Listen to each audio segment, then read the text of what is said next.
Hello, कैसे हैं बच्चे लोग? आप लोग ठीक होंगे? हम आशा करते हैं कि आप लोग सही होंगे। ठीक है, stay home and stay safe. अरे ठीक है ना। देखो, हम पिछले वीडियो में आपको बता चुके थे कि मैक्सवेल के दक्षिण हस्त नियम के बारे में। आज आपको पढ़ना है फ्लेमिंग के बाएं हस्त नियम और दक्षिण हस्त नियम के बारे में। सबसे पहले हम मैक्सवेल के बाएं हस्त नियम के बारे में पढ़ेंगे। इसमें मैक्सवेल साहब बताए थे कि किसी चुंबक द्वारा किसी चालक तार पर जो बल लगता है उसके दिशा के बारे में बताए थे। कौन? फ्लेमिंग साहब ने बोले थे कि फ्लेमिंग के बाएं हस्त नियम के बारे में लिखिए। तो फ्लेमिंग के बाएं हस्त नियम क्या है उसके बारे में हम लोग पढ़ेंगे। पहले फ्लेमिंग चैप्टर क्या है पहले देखते हैं। चैप्टर 4 है, ठीक है।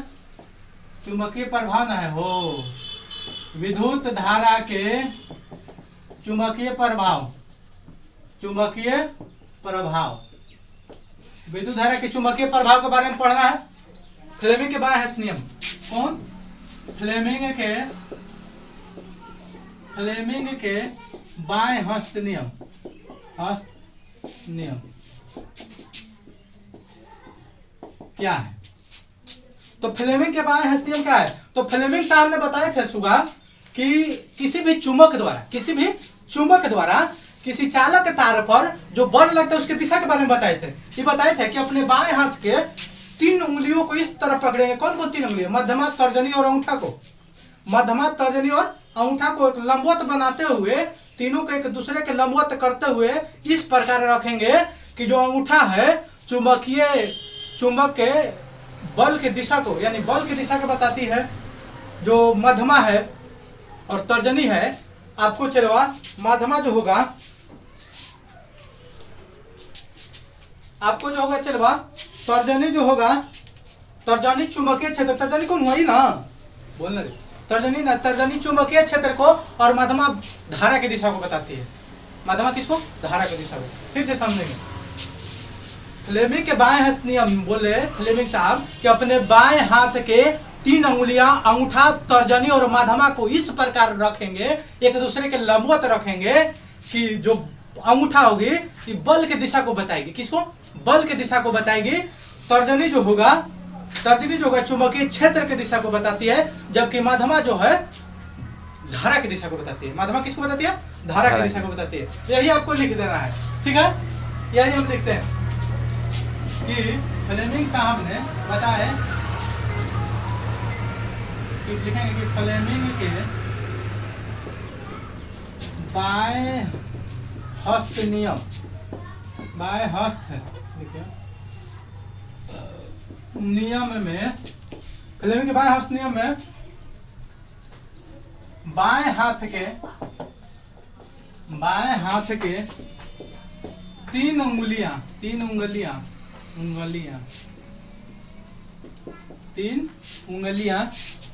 अंगूठा,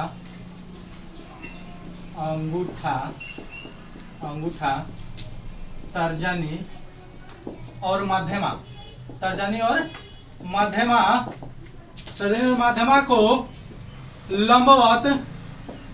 मध्यमा को लंबवत इस प्रकार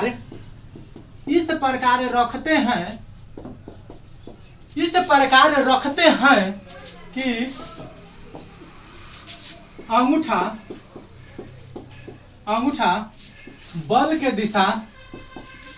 अंगूठा बल के दिशा, तर्जनी चुंबकीय क्षेत्र की दिशा तथा मध्यमा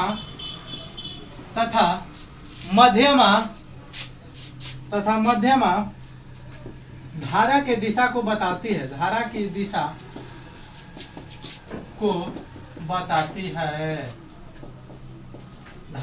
को बताती है, ठीक है।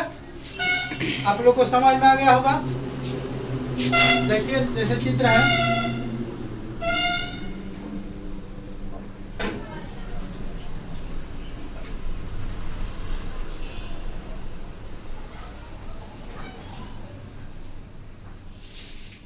ये अंगूठा जो होगा चलवा, ये 3 आपको हम रेखा बनाए हैं जो ऐसे चित्र के निशानी है,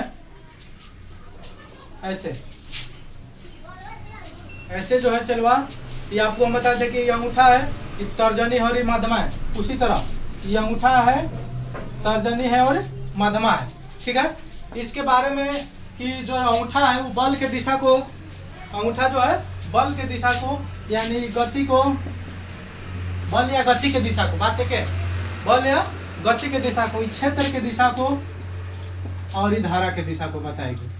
अब ये बताए थे धारा कि जो अंगूठा है इस तरह रखना चलवा कि अंगूठा जो है, अंगूठा बल या गति के दिशा को, तर्जनी जो है चुंबकीय क्षेत्र के दिशा को और मध्यमा जो है धारा के दिशा को बताती है।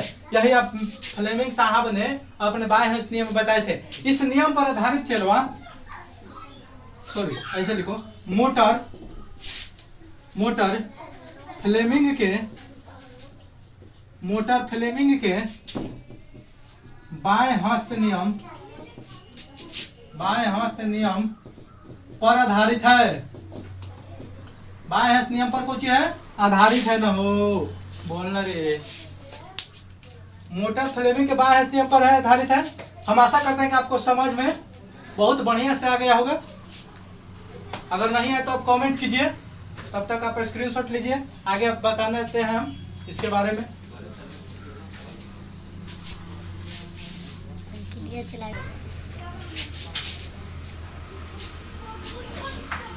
अब देख चलो, मैं फ्लेमिंग के बाएं हस्त नियम पढ़ लिया। अब एक है लॉरेंज बल पढ़ना आपको। लॉरेंज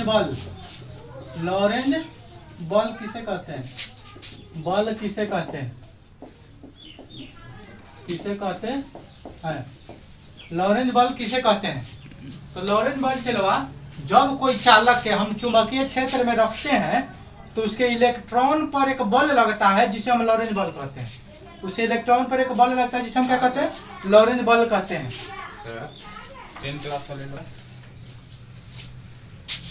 लॉरेंज बल किसे कहते हैं? जब किसी चालक को हम चुंबकीय क्षेत्र में रखते हैं तो उन गतिशील इलेक्ट्रॉनों पर बल लगता है जिसे हम लॉरेंज बल कहते हैं। इसी को आपको लिखना है। देखें कि जब चालक को चुंबकीय क्षेत्र, जब चालक को चुंबकीय क्षेत्र में रखा जाता है, या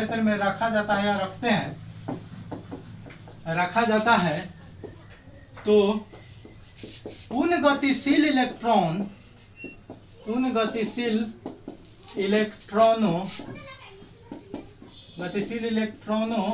पर बल लगता है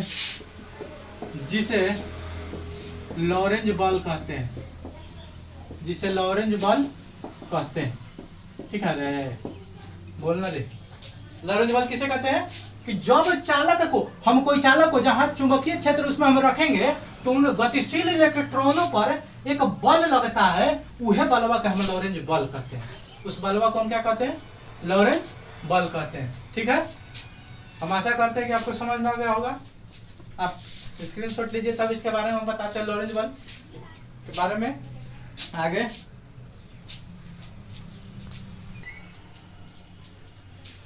हो गया। अब देखिए चलवा, चुंबकीय क्षेत्र में रखे, हम क्या बताए अभी कि लॉरेंज बल किसे कहते हैं? कि किसी भी चालक को चुंबकीय क्षेत्र में हम अगर रखते हैं तो उन गतिशील इलेक्ट्रॉनों पर बल लगता है जिसे हम लॉरेंज बल कहते हैं। तो जो हम चालक रखते हैं चुंबकीय क्षेत्र में तो उसमें जो बल लगता है किन बातों पर निर्भर करता है? तो हम लिखेंगे पहले कि चुंबकीय क्षेत्र में रखे चालक, धारावाही चालक या चालक पर लगा बल निम्न बातों पर निर्भर करता है। निम्न बातों पर निर्भर करता है, बोलना रे, करता है ना। पहला चुंबकीय क्षेत्र के सामर्थ्य पर, चुंबकीय क्षेत्र के सामर्थ्य पर। दूसरा विद्युत धारा के प्राबल्य पर, विद्युत धारा के प्राबल्य पर, प्राबल्य पर।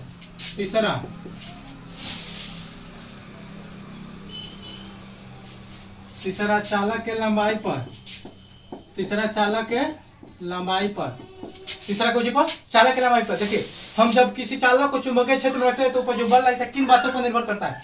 तो पहला चुंबकीय क्षेत्र के सामर्थ्य पर, दूसरा विद्युत धारा के प्राबल्य पर, और तीसरा चालक के लंबाई पर, तीसरा चालक के लंबाई पर। कोई दिक्कत? अब चुंबकीय क्षेत्र के बात है चलवा। तो चुंबकीय क्षेत्र के SI मात्रक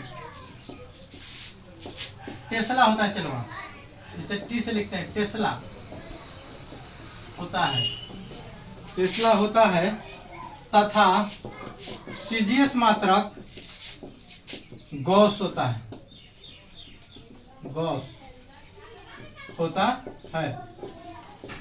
चुंबकीय क्षेत्र के SI मात्रक टेस्ला होता है तथा CGS मात्रक गॉस होता है। एक टेस्ला बराबर 10 के पावर 4 गॉस। तो एक गॉस बराबर कितना रे? 10 के पावर माइनस 4 टेस्ला ना रे, 10 के पावर माइनस 4 टेस्ला। ये आपको याद करना है, वेरी वेरी इंपॉर्टेंट बात है चलवा, आपको याद करना है। ठीक है, हम आशा करते हैं कि आपको समझ में आ गया होगा। आपको अगर नहीं समझ में आए तो आप कमेंट कीजिए कि हमको सर यहाँ समझ में नहीं, हम फिर से आपको बताएंगे। अगर मेरा वीडियो अच्छा लगे तो आप लाइक कीजिए, कमेंट कीजिए, शेयर कीजिए और सब्सक्राइब कीजिए, और बेल आइकन को दबाना ना भूलें, समझे? और आप लोग स्क्रीनशॉट लीजिए, स्क्रीनशॉट ले लिए होंगे। ठीक है, गुगू कम कीजिए, ज़्यादा गुगू कीजिएगा, गुगू बोड़ा में चले जाइएगा, ठीक ना।